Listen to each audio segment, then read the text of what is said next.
Hi நண்பர்களே, எல்லோருக்கும் வணக்கம். எல்லோரும் எப்படி இருக்கீங்க? நாங்கள் நல்லா இருக்கோங்க. நீங்கள் நல்லா இருப்பீங்க நம்புகிறேன். இன்றைக்கி என்ன பார்க்க போகிறோன்னா, ரொம்ப ஹெல்த்தியான நியூட்ரிஷியஸான ஒரு laddu. Okay, dry fruits laddu எப்படி பண்ணுறதுன்னு பார்க்கலாங்களா?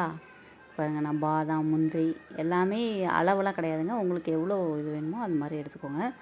என்கிட்ட இருக்கிறத வச்சு நான் எடுத்திருக்கேன். என்கிட்ட இதில் வந்து பேரிச்சம்பழம் இல்லை. உங்கள்கிட்ட பேரிச்சம்பழம் இருந்தால் எடுத்துக்கோங்க, அத்திப்பழம் இருந்தாலும் எடுத்துக்கோங்க. இது ரெண்டும் என்கிட்ட இல்லை. மற்றதெல்லாம் நான் போட்டிருக்கேன்.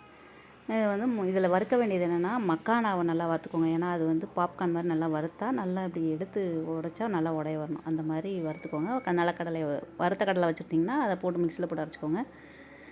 நான் வந்து என்கிட்ட வறுத்த கடலை இல்லாதனால நான் வறுத்துருக்கேன். அப்புறம் ஃப்ளாக்ஸ் சீடையும் கொஞ்சம் வறுத்துருக்கேன்.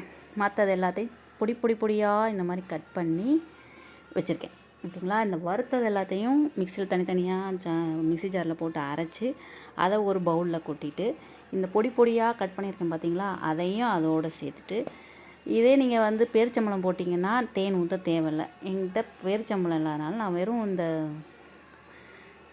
கருப்பு திராட்சை போட்டிருக்கேன். அது ரொம்ப சேர்த்தோம்னா அதில் இருக்க சீடு வந்து ஒரு மாதிரி டேஸ்ட் வரும். அதனால் கொஞ்சம் தான் நான் அதை போட்டிருக்கேன். அதனால் நான் தேன் மிக்ஸ் பண்ணி இந்த மாதிரி லட்டாக பிடிச்சிருக்கேன். இப்படி பண்ணி சாப்பிட்டு பாருங்கள். ரொம்ப நல்லது. நல்லதே நினைப்போம். நல்லது.